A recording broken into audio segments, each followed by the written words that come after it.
Ashtu siç kishte paralajmëruar, opozita është deklaruar kundër vendimit të qeverisë për shtyrje me 6 muaj të efekteve të ligjit për nënpunësin civil. Kryetari i Partisë Demokratike Lulzim Basha akuzoi kryeministrin Edi Rama se me këtë vendim vuri interesat personale mbi ato të vendit, duke risjellë në vëmendje se ky ligj u miratua me konsensus në 30 maj si pjesë e reformave të kërkuara nga Brukseli për marrjen e statusit të vendit kandidat.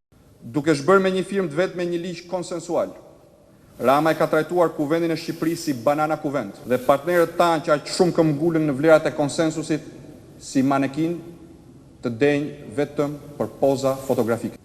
Opozita nuk e pranon këtë akt që godet në palc konsensusin politik si vlerë. Rrezikon aspiratën tonë integruese në Europë. Por ndërkaq Brukseli ka dalë në mbështetje të vendimit të qeverisë. Zëdhënësi i Komisionit Evropian Peter Stano në një konferencë për shtyp ka përsëritur deklaratën e dhënë për Vision Plus një ditë më parë, se qeveria mori masa për të plotësuar boshllëkun ligjor.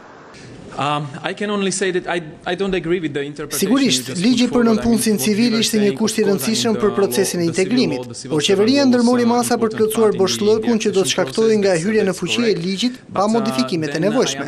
Ky boshllëk krijoi nga anullimi i ligjit të mëparshëm. Me amendamentin e dieshëm ky boshllëk është hyrë. Ai është një amendament teknik. Në gjykimin tonë nuk ka asnjë çështje për diskutim dhe se rëndësia e këtij ligji vjen të mbetet e njëjta. Ai do të zbatohet pas modifikimit dhe nuk do të ketë më vakum ligjor. Pra ne kemi një problem teknik që është zgjidhur nga një amendament teknik. Ai do të votohet në parlament dhe aktualisht nuk mund të paragjykojmë se çfarë do të ndodhë në të ardhmen.